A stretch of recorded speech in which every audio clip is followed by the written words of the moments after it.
True love has a language of its own, spoken through the eyes, a secret code understood only by two hearts deeply connected. This is true in the love story between CAREY Joy, an educated American lady, and Albert, a primary school dropout from Kenya. CAREY Joy, a beautiful, young American lady, was born and raised in California and holds 4 degrees in political science, economics, global history, and organizational communications. She worked as a property manager in the U.S. I studied at Idaho State University, organizational communication minor, economics minor, global history minor, and my major was in political and economic development, international studies. I was a property manager, managing several properties out there. She is the firstborn in a family of 3 and has a brother and a sister. Her father worked as an engineer, while her mother is a philanthropist concerned with humanitarian activities. I have 1 younger brother and 1 younger sister. My brother's 6 years younger. In fact, he's the same age as Albert. They were born 6 days apart. My brother is 6 days younger than Albert. And my sister is 2 years younger than me. My brother has no kids, but he is married. My sister has 3 kids, and she's been married for like 10 years now, I think. So, yeah, she's a little ahead of me, even though she's younger. CAREY's parents both moved to Kenya to assist in Christian ministry endeavors. My dad was an engineer back in America. He gave up his job. He and my mom sold their house, their car, and they moved out here. They gave up a good paying job and moved into the missions life where they don't really make money. They have some people who support them, and I will tell you, I've never seen 2 more giving people in all of my days. They live very local, probably even more local than I do. And they literally give everything that they have to other people because they see the need too. And my mom will go without eating just to make sure that somebody has medicine. But she won't tell them that she's going without eating. She'll just do it. I see her all the time doing this. She needs heart medicines. And instead of going out to buy her heart medicines, she'll say, no, I have this money, I can wait, I don't need my heart medicine right now, which she really does. But she'll say, I don't need my heart medicine yet, so I'm just gonna pay for that medicine because they have malaria, and malaria could kill them, and so they need that medicine. So she'll go and buy things for other people instead of like taking care of herself. But she's always been like that. Even when I was back in the US, even when I was growing up, my mom's the person who will get a birthday present for herself, and instead of spending it on herself, she'll go out, she'll spend it on someone else. That's who my mom is.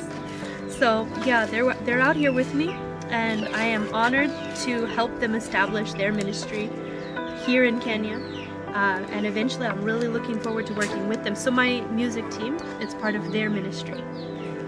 Yeah. CAREY, who inherited her mother's willingness to sacrifice her necessities to assist the underprivileged, said she heard God speak to her several times in visions about coming to Africa and to Kenya, in particular. In October 2017, God told her the time is now, and that she should not wait for a perfect time to go to Africa. I'd been having several visions and words from God about coming to Africa, coming to Kenya, and He moved and spoke to me and told me that now is the time, that I didn't need to wait for a convenient time or a perfect time. He was calling me to come to Kenya just then. Joy immediately prepared and left on a work trip to Kenya where her parents were ministering, to exercise her passion and call. Bungoma County was one of her initial postings. 1 week after her arrival in Kenya, she met the man, Albert.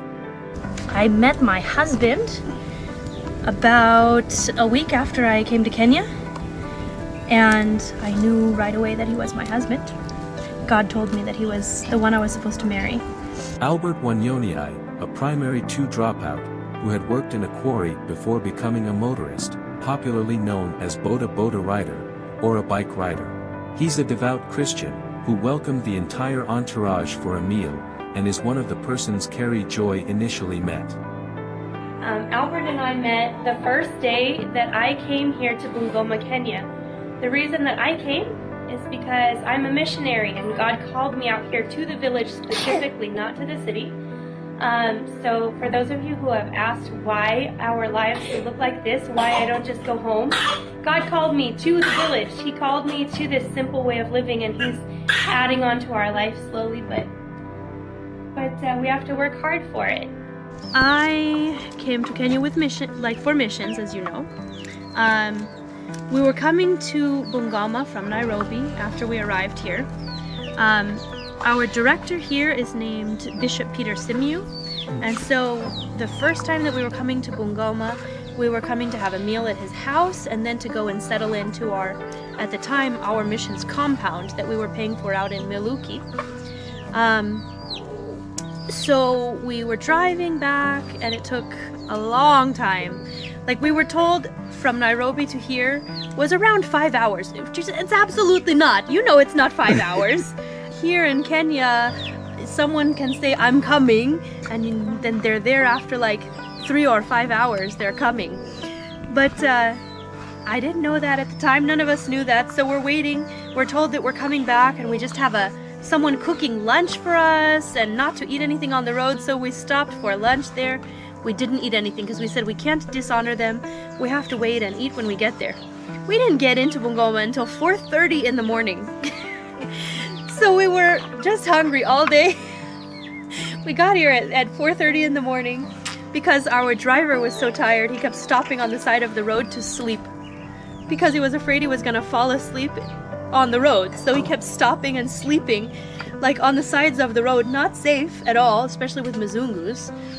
But yeah, we got in and we met the prayer team who had been praying for us to come here to Kenya. And my husband was one of the prayer team. He's one of the ones that stayed up till 4:30 in the morning to welcome us to Kenya. As at the time they met, Albert could not speak English, so he just greeted them in Bukusu. He told them that he had been praying for them and the rest of the team. But, as he was speaking and talking about how God was speaking to him, God immediately spoke to Joy, saying, "That man is your husband." And he did not speak English at the time. He introduced himself, he thanked God for us coming, all of that stuff, the normal introductions back and forth.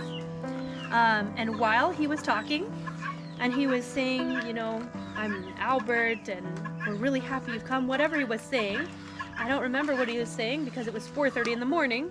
And as he was introducing himself, and he told us that he'd been praying for us along with the rest of the team, and as he was speaking and talking about how God was speaking to him, God spoke to my heart. He said, "That man is your husband, and that's why you didn't get married back home." He said, "This one's your husband." And I was kind of shocked, and I thought, okay, I'm too tired.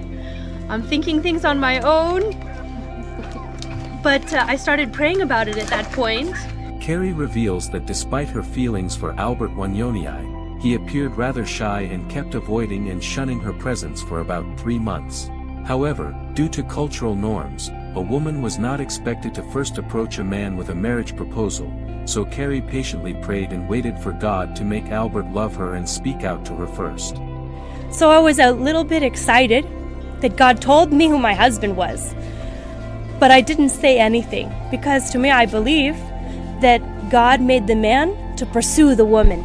I didn't want to chase him myself, because I don't think it's the girl's job to do the chasing. I think God made that for men.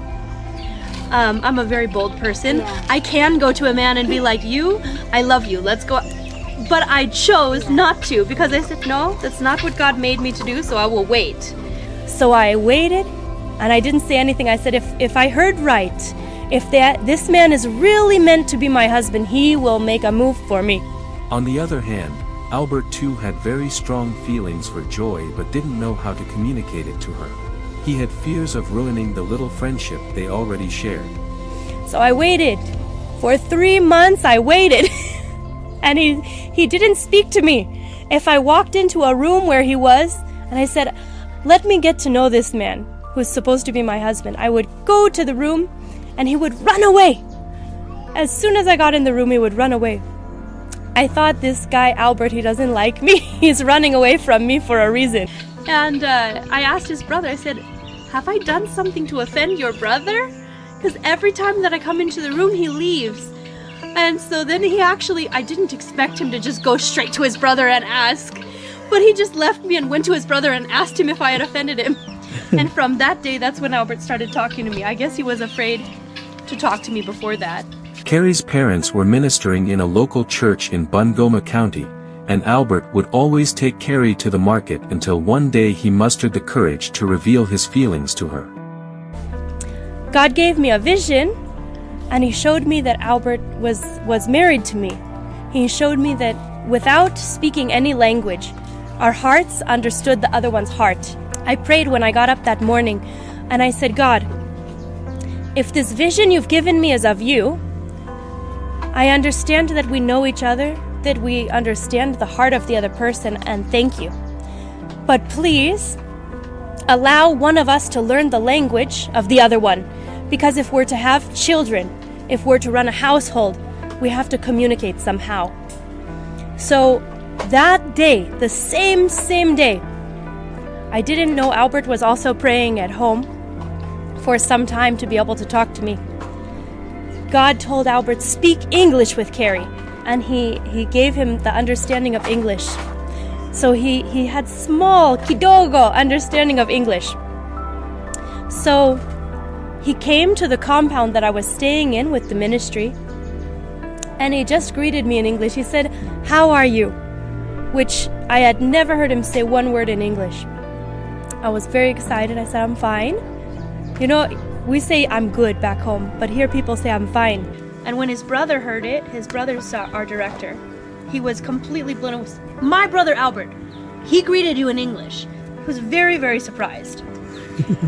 And apparently later on, I talked to him once we really began, having a relationship. I began talking to him, and he said that God, he was in prayers that morning, and God told him, speak English with Carey. And he felt like God just put understanding into his head at that time to be able to learn English. He didn't give him a full understanding. He gave him the ability to hear it and to understand what was being spoken so that he could learn. So he started working really hard to learn English at that point. And my mom and my dad, I love him for so much. You do for the good things for me for my life. You make my life more to look beautiful. For now, most for me can say. I can't imagine loving anyone the way I love Albert. I just can't. After Wanyonyi surprised her with flowers and professed his love for her, the two grew acclimated to one another and eventually started dating. But I was telling my mom a couple weeks after that, I was like, I really believe that Albert's my husband, but we never talk, and I don't know what to do, but my heart is hurting because in my heart I already love him because God's told me that he's mine, so I love him, but I'm not able to say anything to him. And that day, as we were standing on the veranda where she was living, he walked up, he just came home, he walked up the veranda, he takes flowers from behind his back and just hands them to me. And then he walks away. He didn't say anything, he just gave me the flowers and walked away. And, I felt like, okay, this guy cares about me, but then at the same time, he wouldn't talk to me, he just walked away again, so I was so confused. It was just the next day after that he told me that he loved me, though. And when he told me he loved me, he also told me that he felt like God had told him that I was his wife. And God had already told me he was my husband. So after that, everything progressed very quickly to marriage. Because we had both been talked to by God, that this one's our spouse. So now we started calling each other my wife, my husband. They shared their fears and struggles with each other, especially that they were of two distant cultures and traditions with wide variance. Part of Joy's struggles was how to adapt to the culture and norms of her husband and his people. As a wife or woman in Bukusu culture, you have to be able to cook ugali and have to cook it very well. When she expressed her fears and worries to Albert about not being able to satisfactorily cook ugali, he responded to her by saying, "I will cook the ugali." At that moment, Joy became very convinced that Albert's profession of love to her was not because she was a Muzungu, foreigner, but because he genuinely loves her. This statement from Albert struck a deep chord of trust in the heart of Joy. She immediately believed that Albert wasn't in love with her because of anything he wanted to gain from her, as is in many of such cases of relationships between foreigners and Africans where the Africans see it as a means to get money or relocate to Western countries. She became more deeply convinced that Albert was real. She said, when he said he will cook the ugali, he was stepping outside of the cultural norm so that he can show me that his heart is with me. But I was so worried because here in the Bukusu culture, you have to be able to cook ugali and have to cook it very well. It's not just like kind of cooking ugali. You have to get all the lumps out. You have to make it so it's not sticky. You can handle it well, not too dry. And the mother-in-law is supposed to watch you and see if you can cook good ugali to take care of her son. So that began to trouble my mind. I said, Albert, I don't know, I know God told me I'm your wife, but I can't cook ugali. I don't know how. He said, my wife, I will cook the ugali. And that was the moment that I knew he wasn't trying to say I love you because I'm a Mzungu. Because a lot of people will tell you I love you because you're a Mzungu. And they think you can get them back to America. They think you have some money, something to give to them. I had many people trying to marry me before Albert. But I kept, you can tell when something is fake. But this one was real. And he said, I will cook the ugali. He was stepping outside of the cultural norm so that he can show me that his heart is there. After notifying both parents of their intentions to be married to each other, Joy made a remarkable move in preparation for the wedding. I quit my job and I took all of my volunteer activities with church and gave them to someone else. I sold my car. I ended my contract with my apartment. I sold my piano. I used the money from the car and the piano to buy a one-way ticket to Kenya. The marriage was hastily arranged, and people were present as invited guests. After we talked about ministry, made sure everything matches up, and everything did match up because God told us that we were meant to marry each other. Then we just talked to my parents, and he talked to his mom, and we scheduled the wedding.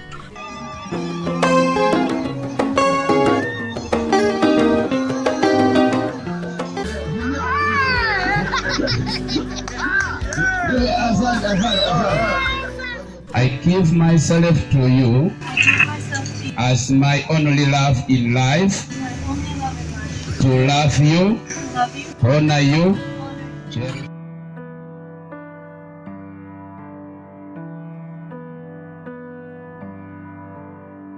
The wedding took place in 2018. Although language had been a barrier, she added that before she learned Swahili, they communicated through feelings and signs. CAREY faced many difficulties in her early marriage, including a language barrier and culture shock because her spouse didn't speak English fluently. Accustomed to a luxury lifestyle in the United States, she now lives in a modest, semi-permanent home with an earthen floor that requires cow manure to spread on it. In this new life, they lack a washing machine or dishwasher, and she washes clothes and dishes with her bare hands. In the US, wasn't like this, I can tell you. there's a beauty of like simplicity in this life, and I just love it. But there are some like modern conveniences that I had where I was living, like that pretty much everyone has where I was living there. Your houses have air conditioning and central heating. You have built-in gas. You don't have to go and get it, refill it all the time. It's just built into your home. You get it from the utility company who brings it to your house themselves through the pipes.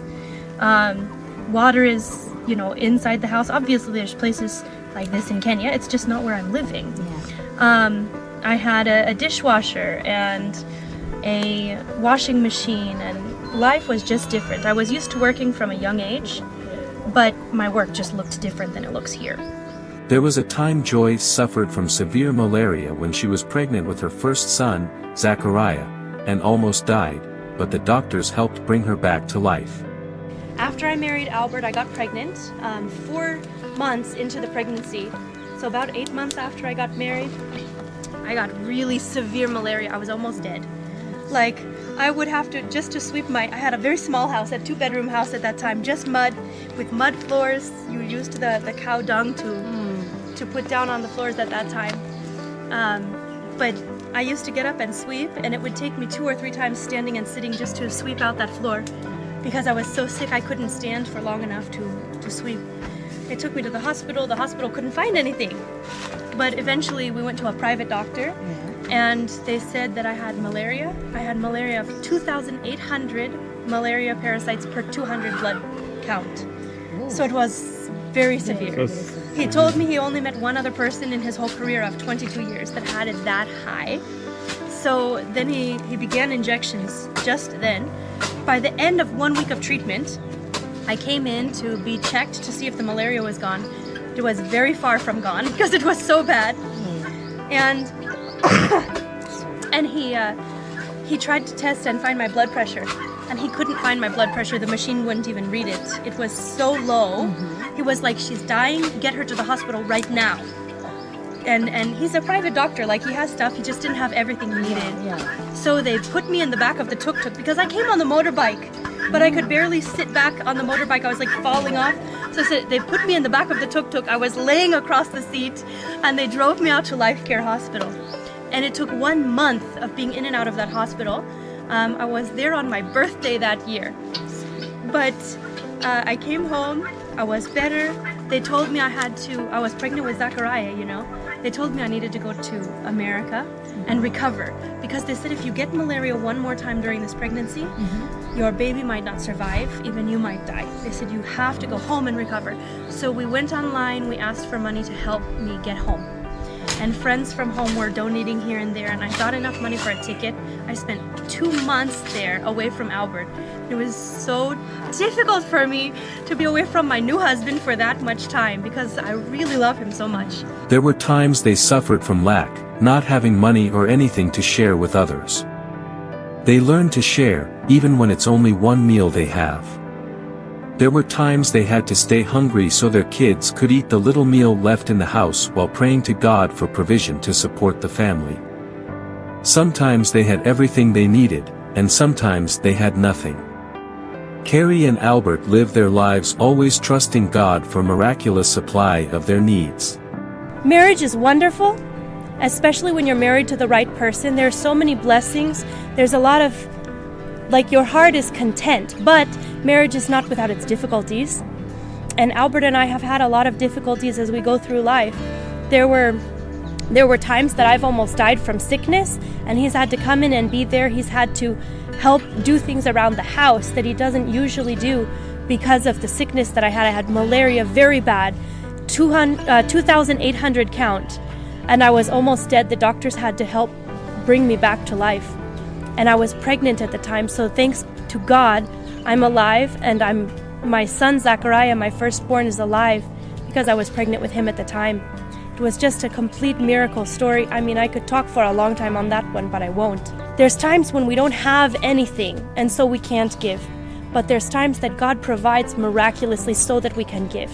And even if we don't have anything but one meal, we'll always share what we have. And I know it's hard to believe that a Mzungu, a white person living here in Kenya, can be without extra money. And God always provides. But we've had times where we got down and everything in the house, we had like one meal of potatoes left. So I was splitting those potatoes and making meals for the kids and not eating. And praying, God, bring money in. Bring something so we can support this family. And you know that creates stress in a relationship too when you have nothing. But thankfully we both trust God. We both prayed together. And instead of arguing against each other, we believe God is going to come through. So we'll eat what we have, we'll share what we have, and every time, even if I don't speak the words to someone, God always brings in something and provides at the last minute. Sometimes we have everything we need, and sometimes we've had almost nothing, but at that time, God has always proven himself faithful. He's a faithful God. He's Jehovah Jireh, our provider. CAREY clung to Albert because she was sure of what God told her. They made their home after getting married in a small Bungoma community. She gave up the comforts of modern life in the US for a simple existence in a hamlet. She now blends nicely into the Bukusu culture and can even speak the native dialect now. Jina langu ni CAREY Wanyonyi. Nahusima lukali mosechewas. I love you very much, my husband. I love managu. Nkunde with moheleha is really, really good too. And I can make my own moheleha. The disparity between the two was surprisingly remarkable. And then once in a while, you schedule time to go see a friend. Sure. Here, you just go. I had to get used to that. I would wake up, I would start to cook, and my new husband is here, and he would be like, okay, I'm coming. You're not staying here? And you know, it was just an adjustment on my part to learn the culture. She left her home and country of comfort, her extensive educational background, and much more to settle with Albert, who would have been considered of lesser privileges and exposures than CAREY Joy. True love is indeed blind to all deficiencies.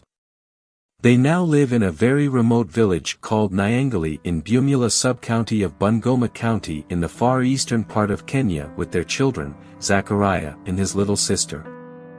The couple lives in a very small house with just one room and a small living room, which also serves as the store and kitchen, depending on the weather outside. After the marriage, the couple immediately moved on with their mission work across the Bumulo area and around Lake Victoria. The mission of the couple is to engage with more people and also establish schools and training facilities dedicated to young people. CAREY and Albert have a vision to have a boys' home, a school, a chapel that the boys can worship at morning and night. They plan to also have a worship team that practices all the time together. The couple also wants to have many help programs to assist people, like widows and people who don't have much money, to get some seed and fertilizer for their farms. They also want to help with clothing, food, job training programs, and many more. The vision that Albert and I have, we will have a boys' home officially, not just be helping one and one and one. We'll have a boys' home, we'll have a school, we'll have a chapel that the boys can worship at morning and night. We'll have the worship team practicing all the time together. We also want to have many helps programs to assist people in getting seeds, like widows and people who don't have as much money, to get some seed, to get djembes, to get fertilizer, because around here people will plant their fields but they won't fertilize their fields, and they'll end up with cobs of maize that are this small, and then they can't feed their families and they don't have money. So we want to help to plant the fields. We want to help with clothing. We want to help with food. We want to help with job training programs, because the job training programs won't just give out food or give out clothes, but they'll help to raise someone up to a place where they can do it themselves. And that's really the aim, right? You don't want to keep feeding and feeding and feeding, because then you need input from everyone else. You want to get the program to a place where you can raise people up so that they can learn and they can do for themselves, because most people are just looking for something like that in life. They're not looking for someone to support them their whole life. They're looking for a way forward so that they can grow their life, so they can get a start in life, and that's where our heart is. We want to help people like that, but mostly we want to reach people with Jesus Christ, and Jesus says they'll know that you're Christians by your love. As part of CAREY's dream to be a missionary and a farmer, the couple keeps livestock and also has crop farms. We're trying to start up some businesses here that can help fund us so that we're not always asking people for money. Yeah, sure. Because honestly, I'm not the kind of person who always wants to ask people for money. I'll do it while I need to. It's how missionaries get by. But life is really, Albert says, tight. Back home we would say tough. But life is pretty tough as far as like having enough to provide what I want to provide for my kids and to get them the schooling that I want. My oldest is my stepdaughter from Albert's previous marriage, and she's with us. She's at school right now. Oh. But we're sending her to a private school, the same one we want to send our kids to, because I'm not going to treat my stepdaughter any different than I treat my own kids. So we put her in that same school. And now we just know that we have to build business so that we can provide for ourselves and get what our family needs. We're looking into like a chicken business to grow this to be like an actual business, not just like a local chicken thing. We're talking into like saving up and eventually one day being able to buy a rock truck, because those can make enough money. You know, they break these stones, these big ones, they break them up and they load them in a lorry. Okay. And then they take them to sell But if you own the lorry, you can make the good money. The strangeness of true love is undeniably evident in the synchronization of hearts and minds. It seems to create an invisible thread that links the thoughts and emotions of two individuals, leading to moments of simultaneous joy, sorrow, or intuition that defy logical explanation. CAREY and Albert could communicate heart to heart despite the language barriers. CAREY abandoned the luxury of modern conveniences in the US for a simple village life, and now she has fit into the Bukusu culture like a jigsaw puzzle and can even communicate in the local dialect. Ultimately, the strangeness of true love lies in its ability to transcend the ordinary and manifest in mysterious, delightful ways. It's in the peculiar, unspoken bonds that tie two souls together, leaving behind a tapestry of evidence that celebrates the beautifully strange nature of genuine, enduring love.